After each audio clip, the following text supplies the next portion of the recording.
We're all here. Okay, good. And 11. All right, this morning we're going to start with the mayor's report, and I want to focus in the mayor's report primarily this morning on the fire that took place in Spring Branch on May the 5th. I just think it's important to provide as much information as possible, at least the information that we have. This was a tragic fire that took place on May the 5th in Councilmember Stardick's district, and I know she was out there on the ground. Well, not just on May the 5th, but on subsequent days as well. I want to publicly thank you for being out there on the ground and being of major assistance, so very much appreciate that. And the fire took place on May 5th. It started at approximately 9:44 a.m., at least that's when we got the call came in to HEC. And then at about 9:45, the initial units were dispatched. At about 9:48, the initial unit was on the scene. 9:49, it was upgraded to alarm 1. 9:56, it was upgraded to alarm 2. 10:01, it was upgraded to alarm 3. And then at 10:06, it was upgraded to alarm 4. And then at 10:15, the HAZMAT 22 was dispatched, and at 10:38, people were ordered to shelter in place. That advisory was issued. And then at approximately 13:58, which I believe is about close to 2 o'clock, it was declared under control. There were several units several divisions that were out there for this fire. EPA was out there, TCEQ, the health department, the HAZMAT was out there. Of course, the City of Houston Fire Department was out. So many different units were engaged in dealing with the fire and containing the spillage that was occurring during and after the fire. And because of the hazardous materials that were involved out there, of course, it has raised a lot of concerns. It raised a lot of concerns even initially because the firefighters were going out there, and the fire initially started in a house that was adjacent to this warehouse.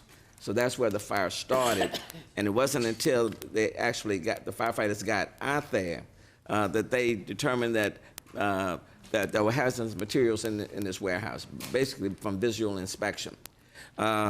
And so that complicated things as well, and put them even at further risk.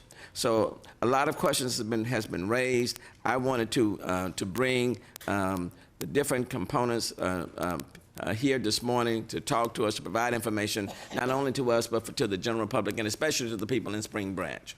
And I think the more information we can give, the better. And so I wanted to do that. So let me ask first from the EPA, Chris Rule, I believe. Chris, if you will come up, and then since there are two chairs there, let me also ask Ashley, is it Waddick from TCEQ. Because these two organizations, the EPA is in charge of like the remediation process of this matter, and TCEQ is also working in collaboration with the City of Houston Health Department and the Fire Department. So Chris, you want to kind of give us a kind of like a status report? Thank you, Honorable Mayor Turner. First of all, I just want to extend a thank you for all the response agencies and that continue to respond to the incident, as well as the communities that have assisted in the incident response, as well as the impacted residents. As well, I'd like to extend a thank you to the City of Houston for you guys' involvement in the response. Mayor, you mentioned the good work that you folks have done. EPA and TCEQ representatives were on site Thursday. Once the fire was extinguished, a unified command was established, and that was made up of EPA, TCEQ, as well as the local jurisdictions. That unified command has been very effective. It allows us to share information and harness each other's resources for the incident response. Our objectives of Unified Command focus on stabilization, containment and recovery of the oil that impacted Spring Branch Creek, specifically the areas surrounded the facility, as well as the materials that were on the site itself that were involved in the fire. Approximately 3 miles of Spree Branch Creek was impacted. We have approximately 70 responders on scene, and we've deployed boom to prevent that oily material that was floating on the water from impacting areas further downstream, utilizing absorbent materials, pumps, vacuum trucks, and so the oil has stopped prior to going beyond the I-10 area for folks that are familiar with the area. Thus far, we've collected nearly 100,000 gallons of material from the creek. Primarily, that material is oil and oily water, and that oil spill response is expected to probably continue to the end of the week. And what we'll do is there's some other activities ongoing. I mentioned the site stabilization effort where we're ensuring that the company is going through the materials that remain on site and disposing of those appropriately. As well, there's some areas surrounding that facility that were impacted more heavily, and that's one of the areas that we're both taking some additional actions as well as conducting some additional sampling to determine exactly what the extent of the contamination is. Just wanted to give folks an update in terms of what we believe was spilled. The oil spill itself, we believe, is primarily a fuel additive that's petroleum-based. The facility also handled other types of chemicals on site, including oil-based veterinary fly deterrents. There were some epoxies on site, and some industrial deodorant liquids. These are fairly broad categories of chemicals, and a lot of the materials on site were unaware of what was there because a lot of the labels are illegible. Combined with, prior to the incident, the facility had not made notification to the city, is my understanding, or the state in terms of what inventories of chemicals were on site. And one of the things that's ongoing is an investigation to determine what materials were there prior to the fire, what facilities, or excuse me, what chemicals were there today that weren't released with the fire, and then also try to determine whether or not there was any notifications that should have been made prior to the incident. I do want to mention that, that there has been some air, water, and soil samples that have been taken. The city of Houston collected some samples on the initial day of the fire. Those results are coming in, and we have folks that are reviewing what that information is telling us. Also, TCEQ and EPA also collected additional samples, and we are still waiting for those sample results to come back in. We did do some air monitoring. Air monitoring continues in the area. We also have done some air monitoring adjacent to the Valley Oaks Elementary School. While there are some odors associated with the incident, our air monitoring has indicated that we don't have elevated levels currently.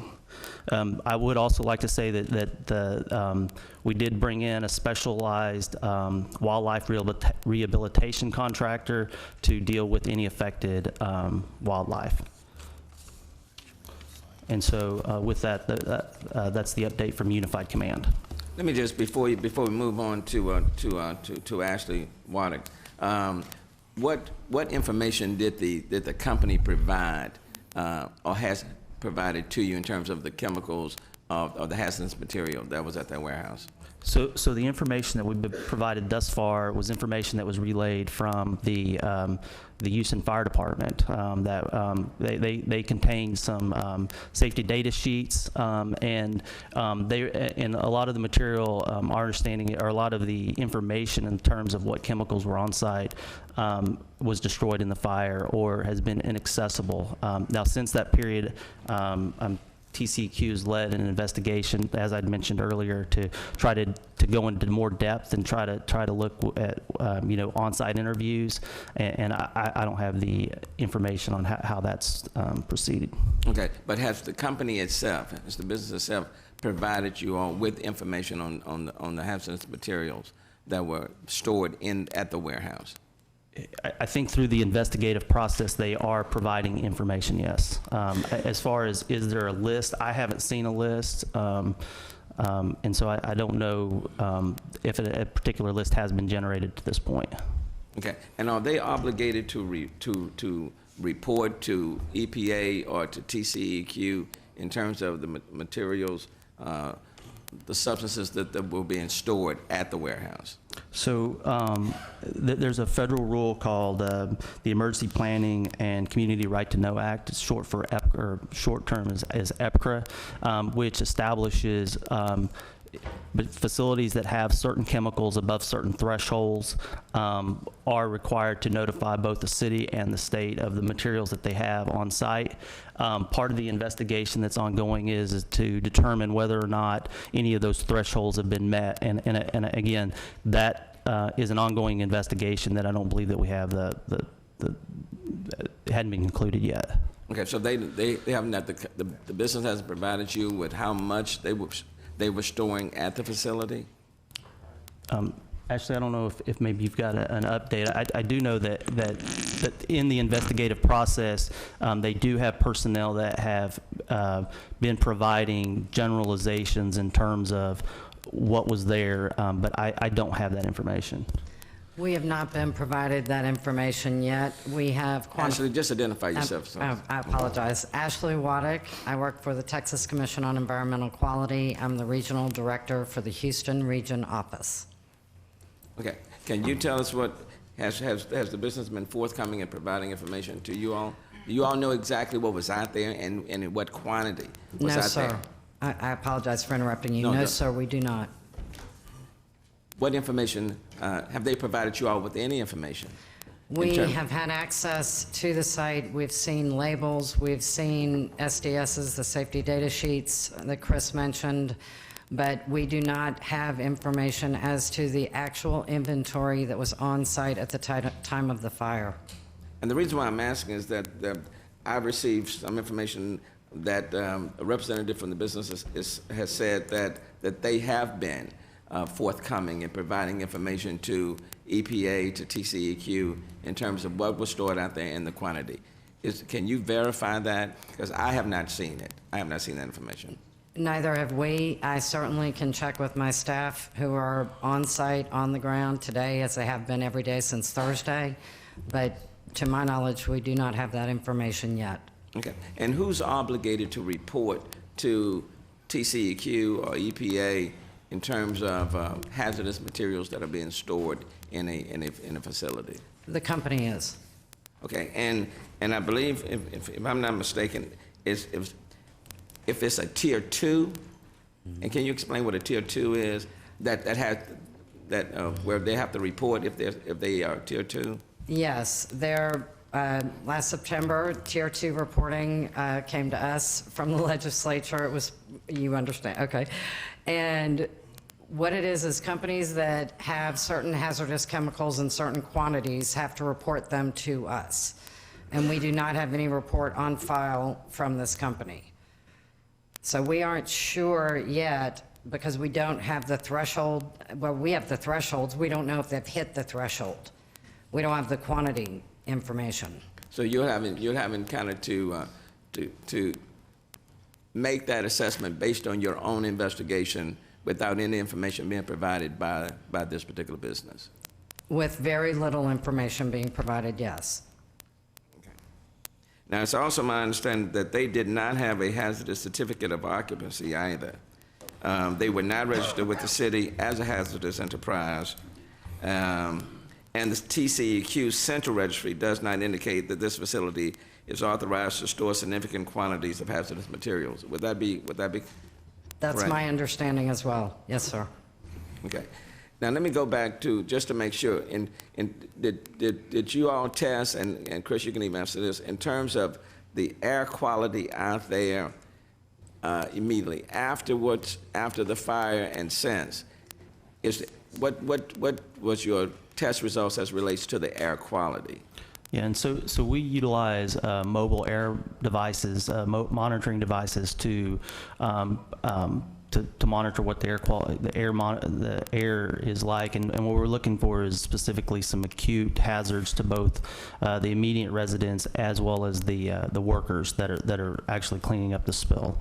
And so those have been on site since Thursday, since we arrived on Thursday, and our information thus far is we're not seeing elevated readings in the area from the incident. Now that's since EPA put those monitors out, and so as I'd mentioned, that's around the Spring Branch area as well as the Valley Oaks Elementary School. Okay. And what about the water quality? So the city of Houston had some samples collected Thursday during the event, while the fire was being put out or thereafter. Those results are being reviewed currently, and TCEQ and EPA both have additional samples that have been taken, but the results are outstanding. Okay. And the two of y'all are in charge of the total remediation effort out there? Yeah. So what'll happen is as we leave this response phase, we'll continue to determine what assessment is needed, and then based on that sample data, determine what corrective actions are needed, and then we'll be working together to determine who will provide that oversight or perhaps even do the work. And how long do y'all anticipate to be out there?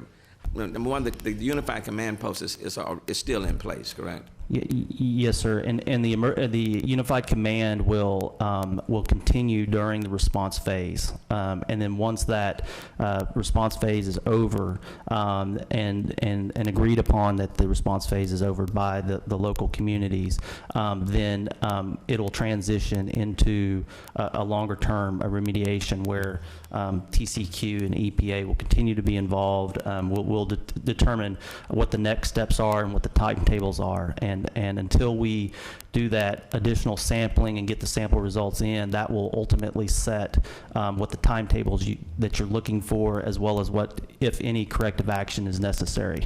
And then lastly, with respect to the people who have wells, because there are some wells that are in that area as well, what would you advise as it relates to water coming from the wells? The usage? Should people, well, I don't think people should be drinking the water anyway from the wells, correct?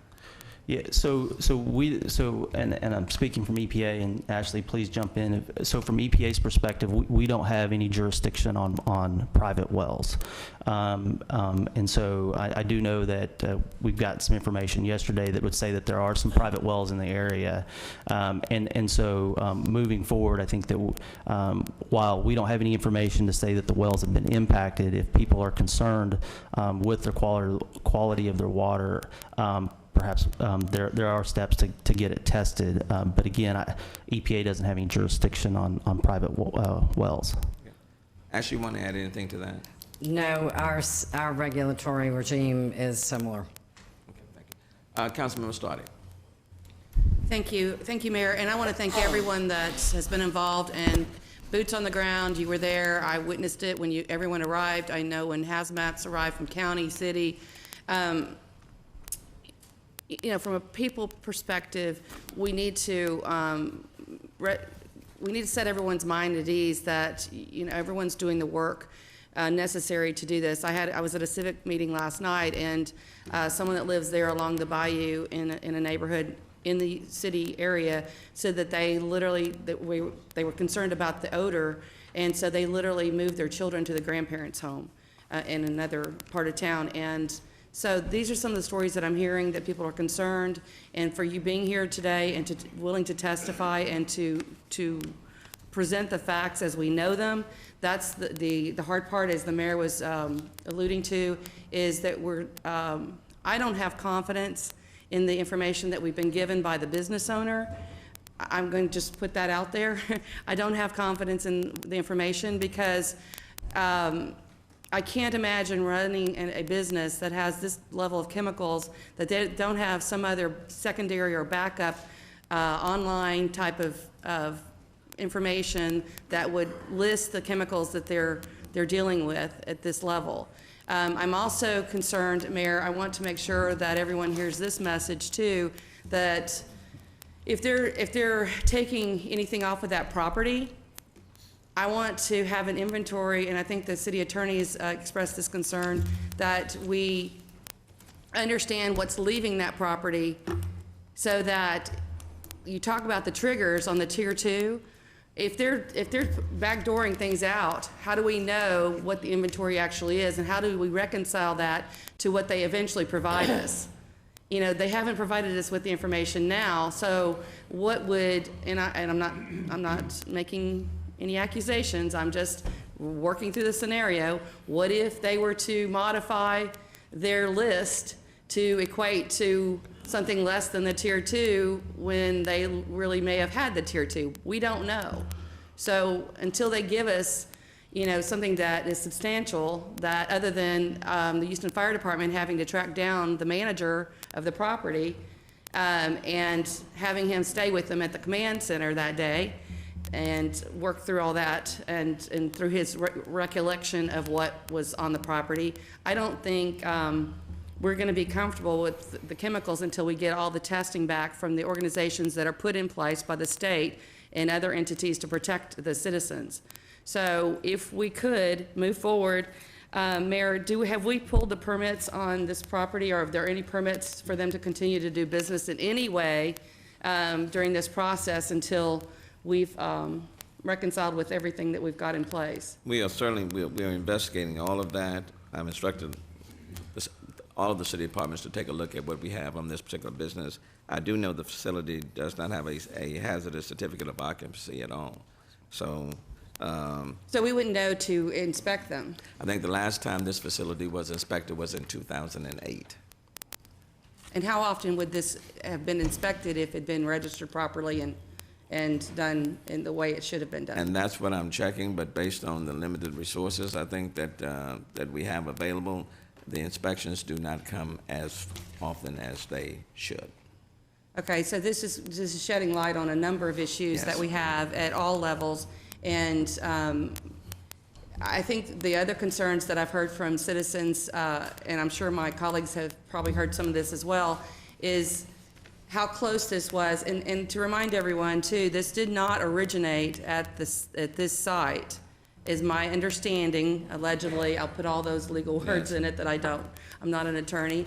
But my understanding is it started at the house next door on Laverne, and then spread into where the chemicals were stored. We had people living feet from where these chemicals were stored, colleagues, feet. And so that's another issue that I'm going to be educated on, how that is structured, and if there was any other violations there. Because I don't know in a city that's not zoned if that's, you know, going to be an issue or not. So I appreciate everyone once again. And Mayor, if I may, if you Sure. would bear with me for one more second. Give me 1 second, I apologize. This is something that I want to do to make sure that I do properly, to recognize on the A shift, the crews from stations 49, 57, 55, 77, 2, 69, 17, 60, 8, 22, 38, 75, 28, and 69 responded to the 411 four-alarm fire at the warehouse on Laverne in Spring Branch. And I want to make sure that they're all recognized and thanked for their work. And for the public that's watching, because I put out an e-blast to make sure everybody watched today, they literally, I spoke to them after the fire, they literally put up a wall of water. When many folks had written off the homes, they put up a wall of water to protect those homes, and they were not destroyed.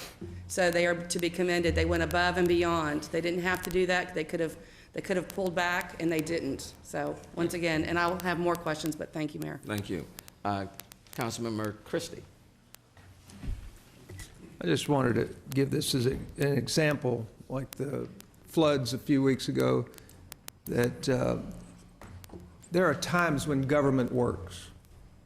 I'm talking the federal government, state government, local government, firefighters, county. It's a beautiful example. And I just wanted to compliment all the agencies for not trying to be egotistical and taking over. They work together collaboratively, and it was a beautiful example of government that works. Thank you. Councilmember Kubash. Mayor, this should be a wake-up call, not just to us, but to all the business owners in the area that are storing hazardous materials and you're not reporting it. When I watched the fire, Mayor, I appreciate Councilmember Stardig taking such a lead in it, but as I was watching it, all I could think of as I watched you firemen up on these ladders and putting water on it was I thought of West Texas. I had such a fear in me because I didn't know what was there, and I didn't know you didn't know what was there either. That's the shocker. You didn't know where you were going either. So you didn't know that you might have been going to the same thing that happened at West. So we have to be more proactive. This is inside of our city limits. This is just, it was a horrible event. Thank you, Mayor, for all you've done. Thank you very much. And I do want to echo the fact that our firefighters were moving towards that fire, engaged that fire, and at the time not fully knowing what they were facing and the dangers that were involved. So, and who knows what the impact on them may be down the stretch. It does point out the fact that we do need more inspections. Okay, we do need more inspections because in the absence of zoning, you really don't know what's next door.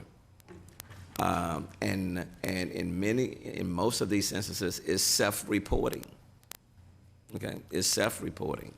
And then what ends up happening, they self-report, and correct me, Ashley, if I'm wrong, they self-report, for example, to TCEQ, and then our firefighters, for example, as they are on the way, they try to access the information within their system. And if they are not listed, and in this case they were not listed, the firefighters really don't know what they're going to deal with until they get there. So we do need more inspections. We do need to take a look. This is a very complicated, when you're dealing with hazardous materials, when you look at all the different chapters, it's very complicated, but we do need to drill down. But at the very minimum, we do need more inspections by the city of Houston. I think the last time this facility was inspected was in 2008. So even on the permitting process as you're going through, for example, the fire department, I think you have to list whether or not you're dealing with hazardous material. But I think we certainly need to look at whether or not we need to tighten it up a lot more. Councilmember Laster. Thank you, Mayor. I think what scares so many of us, and I think scare is the right word, is that in our heart of hearts, many of us believe that this is really sort of the tip of the iceberg. And at any corner of any part of the city, there are warehouses that are just like this. And to the extent that we do not have the knowledge base of what is in those warehouses is a serious public safety problem. It's my understanding after the explosion in West that there was some sorts of debates at the state level, maybe some attorney general opinions that even led to the confusion that said which companies or how companies were supposed to report, or whether this information, or whether even state agencies might not release this information.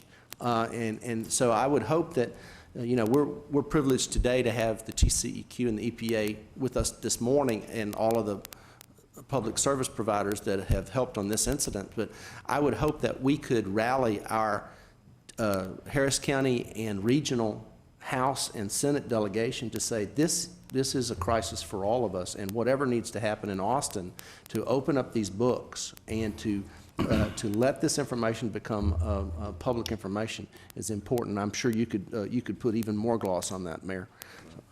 We do intend to pursue it.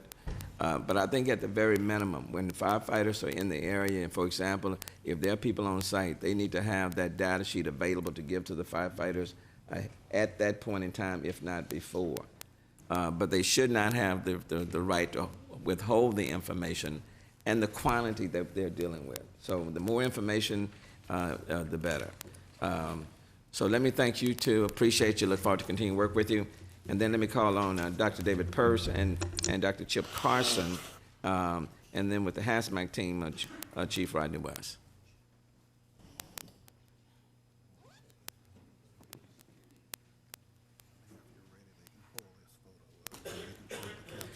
And I think there's some photos that we have that if they can put on the system so people can see the photos as well.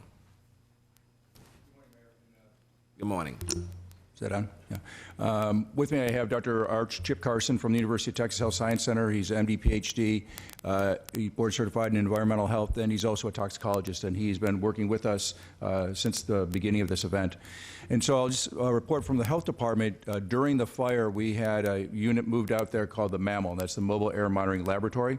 That was there during the fire, doing air sampling during the time when there was the plume of smoke. We also had crews out, and that test the air continuously for the duration of the time that the lab is up and running. We also have crews out there the day of the fire and the following day sampling the water that was going into Spring Branch Creek. And they've continued, and that, as you just heard from EPA and TCEQ, that monitoring has been transitioned over to the EPA and TCEQ. But I think it's important that council members know that we did have people out there during the event that were already trying to do environmental sampling to see what was going on. Now, the good news is that the early results, and the testing is not done, and I think I need to stress that the testing is not complete yet, but the early results indicate that there are no contaminants in the smoke or in the water at levels high enough that we should be, that indicate that there's an acute problem. Now, that being said, let us not think that smoke is ever a good thing. There's in any kind of smoke, cigarette smoke, smoke from a house fire, any kind of wildfire smoke, there are potential hazardous particles in there. In this smoke, we found many of those exact same particles. And let me also say that the testing tests literally for hundreds of different combustion byproducts. But the levels were all what we would expect out of your routine sort of smoke. So there's nothing in particular about this smoke that raises concern, but with the caveat that no smoke is ever really entirely safe. The same goes for the water. Again, testing is not complete, but at this point, the early results show that there are the expected contaminants and within levels that we feel do not represent a unique hazard based on this particular event. That being said, there's a lot of remediation that the EPA is taking the lead on and trying to get the petroleum byproducts in particular out.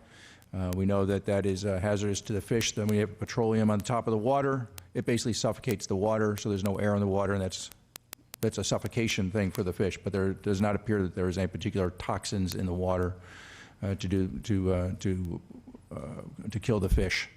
The last point I'll make before I ask Dr. Carson to add on is that the well water. We believe that at this point the well water should not be contaminated by the water that was going through the creeks. That has to do with fluid dynamics and geology and so on and so forth.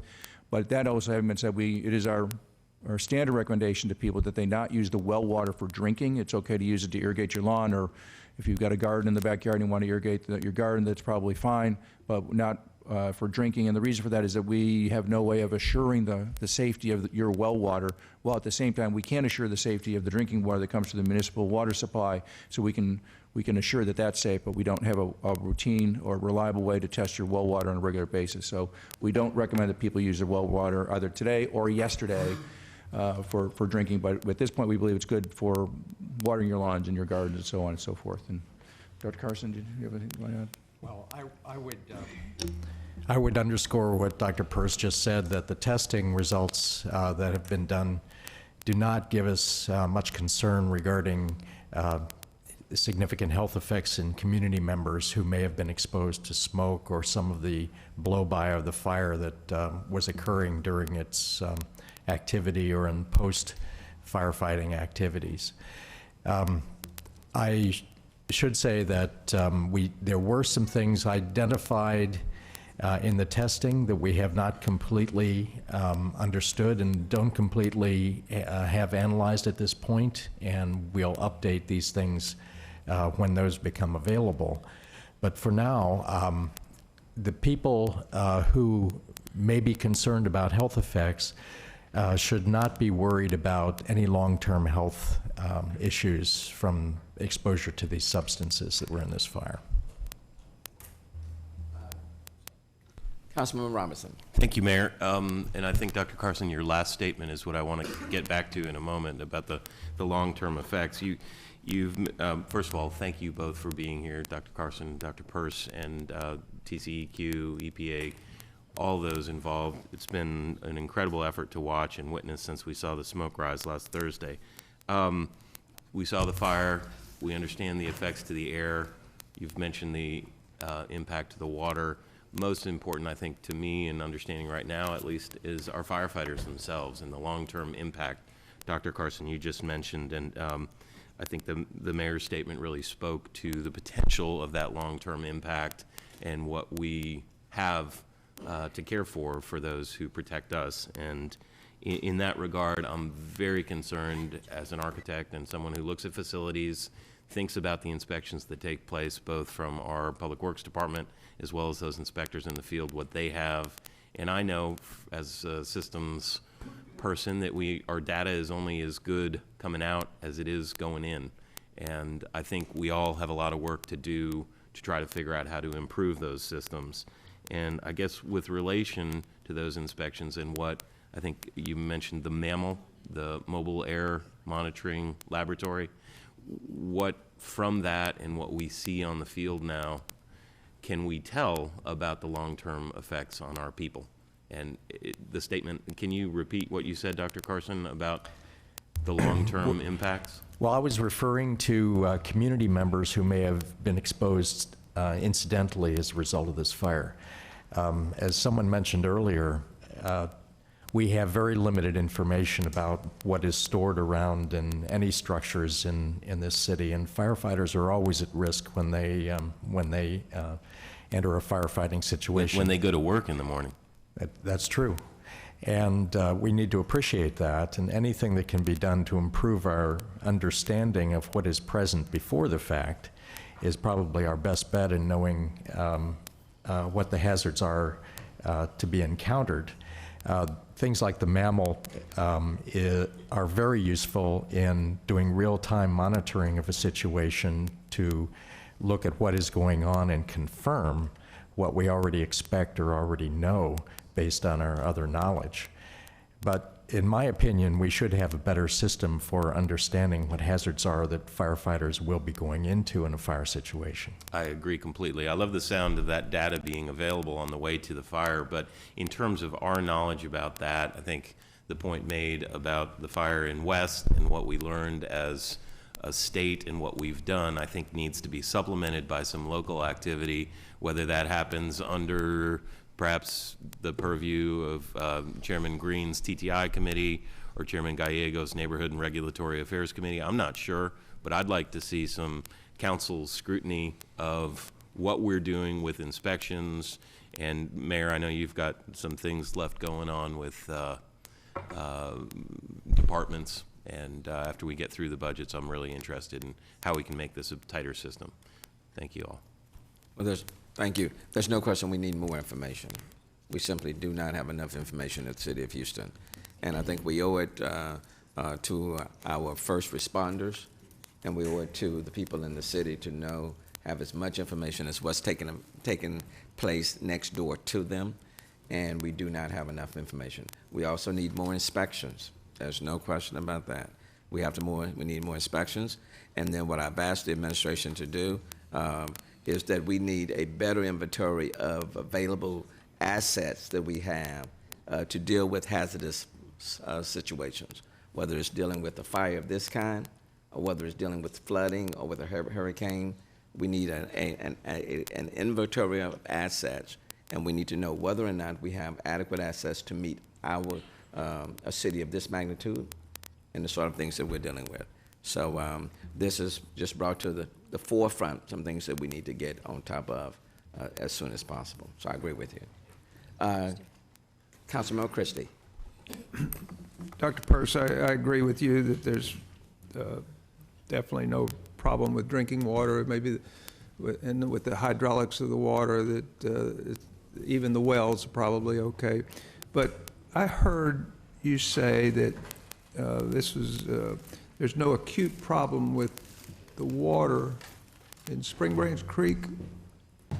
Well, we have tested, we found that there are, that the contaminants in the creek are consistent with what we would have expected to be in the creek, that Oh, there I isn't see. be anything more so than the normal. Now, that being said, clearly there is that sheen on top in that petroleum, so we tested the water beneath that, and TCQ and EPA are trying to do everything that they can to remove that sheen on top, and as it was mentioned, they've taken hundreds of thousands of gallons of that away.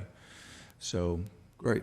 And it was done quickly, so I think even though you had some initial turtles and fish die, but if you take that away quickly and EPA works on remediation, it should be okay. So on the deal of the firefighters and exposures, the difference on this, but I think the company should pay for continued testing if they have any increase in bronchial problems or asthmatic or allergies. But the difference between this and 9/11 is the 9/11 first responders were daily exposure, daily. This was one brief exposure, and usually the body, the doctor would know that the body can detoxify, on an episode. But daily episodes, that's where you get the chronic problems. But if we can get the company to pay for any firefighters that want to be tested because they have new skin rashes or staying or bronchial problems, that would be good. But I'm afraid the company will probably file bankruptcy and we might not have that follow-up. But the concern for the firefighters is still there long-term. Thank you, Councilmember. Councilmember Stoddard. Thank you. Thank you again, gentlemen, for your work. I know this has been a challenging situation under the circumstances with limited information, but you immediately put in what I would have been asking for, the information, the data, and we're data-driven. So we had Valley Oaks Elementary downstream, but we had Spring Branch Elementary just across from the creek, across the creek from this business. And if Spring Branch Hospital was still there, Dr. Parsh, that's where we first met, it would have been right there. And we probably would have had to have been looking at possibly evacuating, patients. I don't know. I don't know if this had gotten out of control. I'm very thankful for the firefighters. When I asked five different people, I got 5 different answers about what shelter in place means.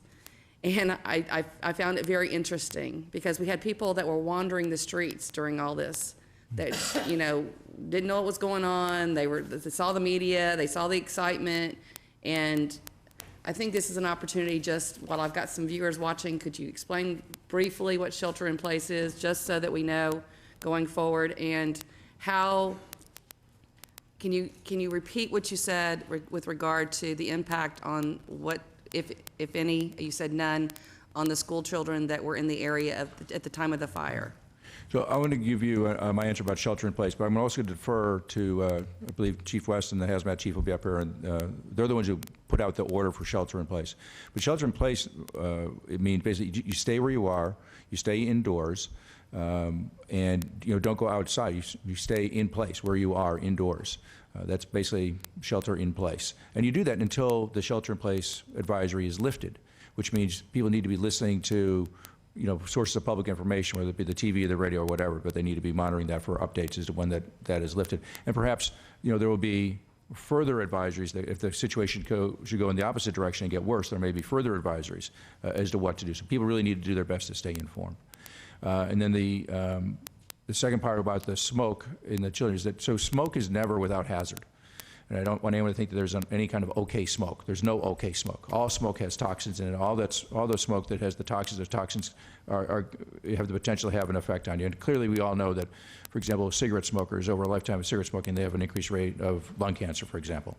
And so this smoke appears to be not unique in that it has any more toxins or any higher levels of the toxins that we would expect. So it is equally dangerous to any other smoke, but no more so at this point until the testing is complete. But I want to underscore that no smoke is safe, but this is particularly hazardous. And once again, when do we anticipate the testing to be complete? Only that, Dr. Carson. Yeah. Well, I'm not currently managing the testing. That's the city agencies are doing the testing, but according to the normal laboratory processes, I would expect we would know probably by the end of this week. Can we confirm that, Mayor? Dr. Persis, there's someone who can answer that. Yeah, I'm looking in the back here, the folks, I think, I agree with you, that's what I just want to get confirmation that we think Thank you. again this week. Waiting for Public Works plan to determine if they're going to transfer the pigs. So we have a sample, but they haven't. All right, so we'll have to get back to you exactly when it's going to be done. I know that some of it will be done by the end of this week, but there's some other special testing that we're going to have done, so we don't know when that special testing will be complete, because it's unique testing we don't usually do. Mayor, if it's within your jurisdiction, I assume we're rushing whatever it is to expedite it. Yes. To get a response, and when we get that response, you'll be, I'll make that information available to you and to the other members of the City Council. thank you. Sure. Thank you all very much. Thank you, appreciate it. The last speaker on this topic will be Chief West.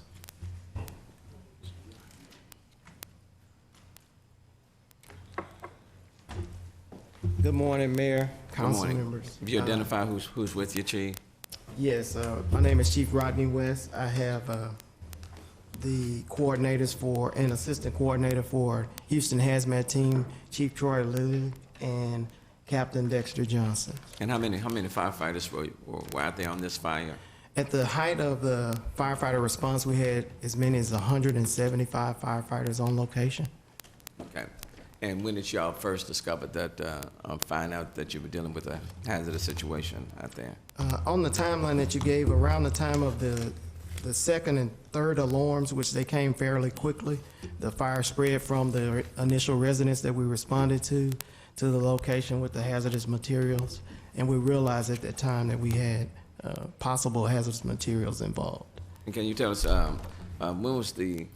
what did you all know about this business prior to the fire? What information did you have? Prior to the fire, as you stated, the last inspection was in 2008. The occupancy does not have what we call a H occupancy permit, which means that it's not declared a hazardous material storing facility. They did have permits for propane tanks, which was probably to power the forklifts that they may use there, but they did not have a hazardous material permit. And what qualifies for that designation? There are parameters, much like the Tier 2 parameters, as how much chemical is being stored, how the chemical is being stored, and what chemicals those are. Okay, and based on y'all investigation, can you tell us whether or not they should have sought a hazardous, what you call it? Yeah, at this point, we're much like TCEQ and EPA. We don't know because we don't know how much was there, and even how much how much will require a permit has parameters on how it's stored. If they have sprinklers, if they have it stored in a certain type of building, that changes. So as you mentioned, it's quite complex. Now, you all inspected this facility in 2008. Yes, Why sir. was it, I mean, how often are facilities of this kind inspected?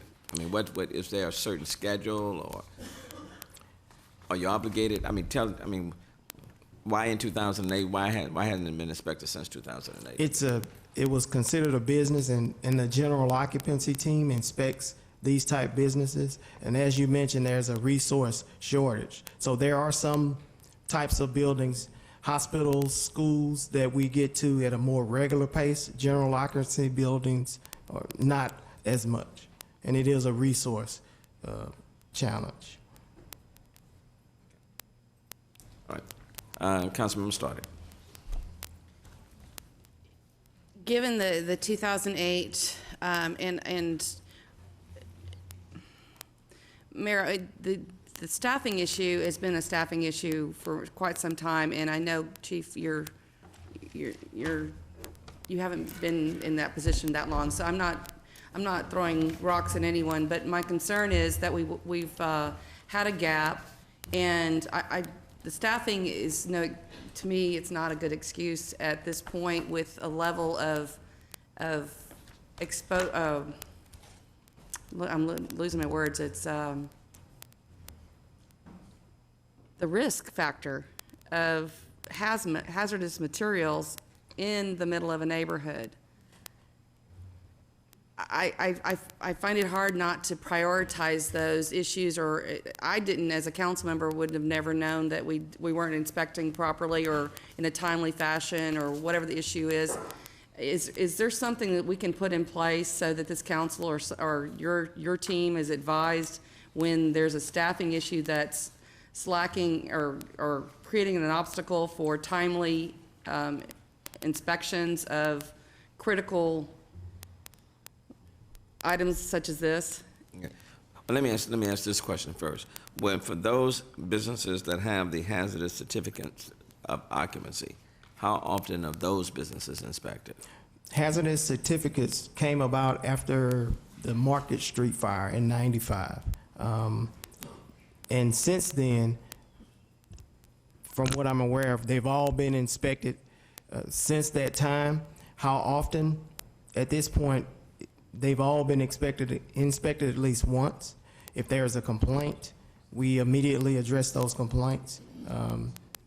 And when they renew, we can get back to the renewals as a follow-up, but a complete inspection as from the time that they apply for the permit, that we've only done them once. Right. And the reason why I'm saying that, Councilmember, I think there are several concerns. Number one, these businesses are only required to self-report.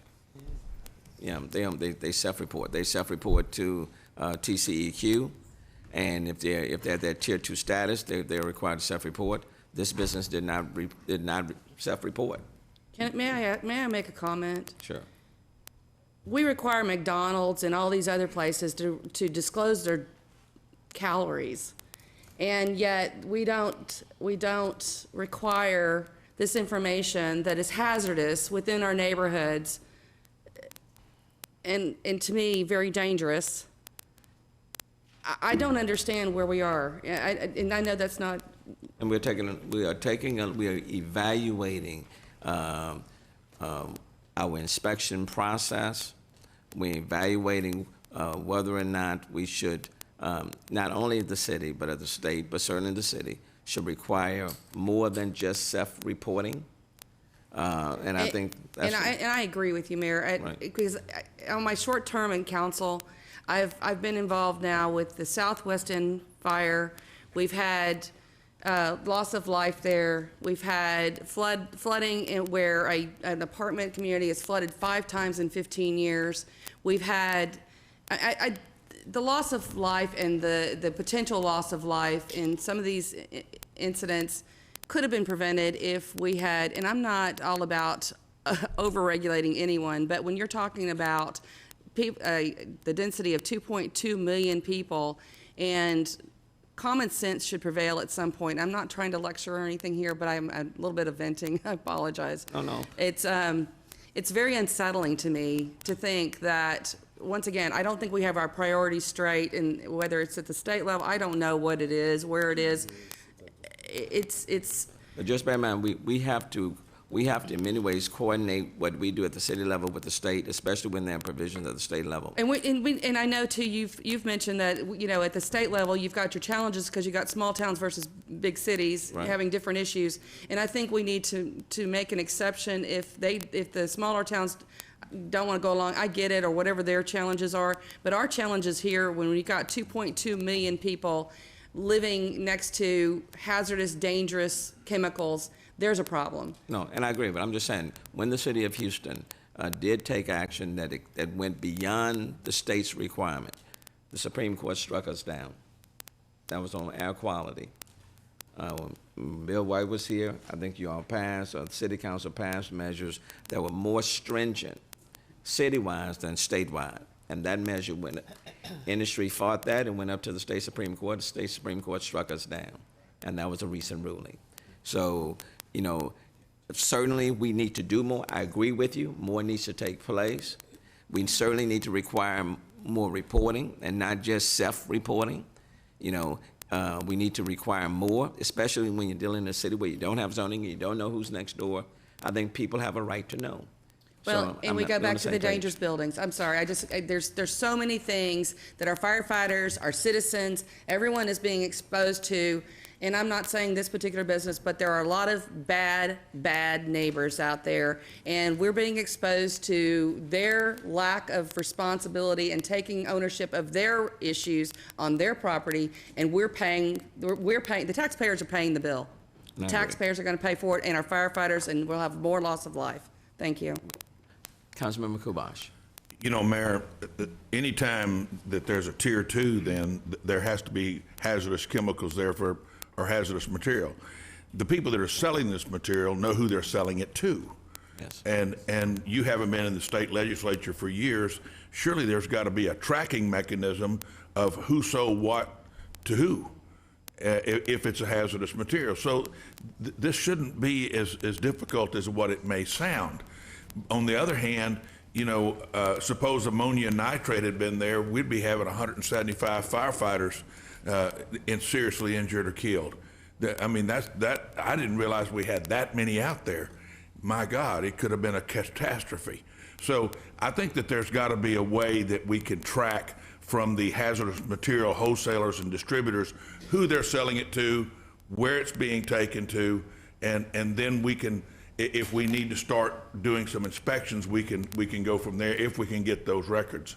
I don't know if the state makes them report that or not, but if not, maybe that's some legislation we need to talk about. And I agree, and I think we need to take a look at it. One of the reasons why I wanted this to be dealt with here instead of like at a press conference, because I think all of us need to know, and I wanted everybody to hear the same information that I was getting, and so that we would all be at least dealing from the same script. And so I thought it was just, it was important to have this conversation during this time, and not just in my office where I'm just getting the information. I think it's important for you to hear it, and I think it's important for the people in the city of Houston to hear it, and to hear the magnitude of the issue, of the problem, because it does, it's going to require more work, more inspections, more reporting needs to be done, and the city and the state, as well as EPA, but certainly the city and the state, we need to be on the same page. Okay? Thank you all very much. Mayor, if I may, I just want to thank the Harris County Fire Marshal's Office. They responded with us as well. I know they weren't mentioned originally, and also the Harris County Pollution Control, Texas Parks and Wildlife, our Public Works and Engineering Department, and their contractor for environmental cleanup. It was a unified effort. It took all of us to get to where we are right now, and we're glad to have EPA and TCEQ taking charge and part of that unified command. Thank you. Thank you very much, and extend our gratitude to all 175 plus firefighters who were out there on the front line to deal with this fire, and all of those who have since been working to contain the spillage. Thank you, Mayor. Councilmember Stoddard. And Chief, real Yes, quick, ma'am. I just have to give you kudos. Thank you for your updates. The communication has never been better as a council member than it has been since the changing of the guard. I can tell you that you called me and gave me opportunities, and council members, I don't know what your personal experiences have been, but this one has, under the circumstances, it's been very stressful. For those, the public that's watching, this is a street I grew up on. This is the creek I played in. So, thank you. You're welcome. And thank you. I mean, Councilmember Stardig was downstream giving updates on where the die was and being putting a little- herself in harm's way. So, honorary council member / Captain Stardig, thank you. Thank you. Okay. Thank you all very much. Okay.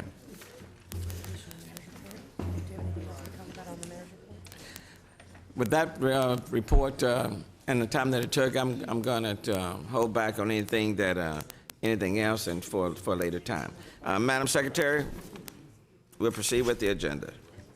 Okay, under the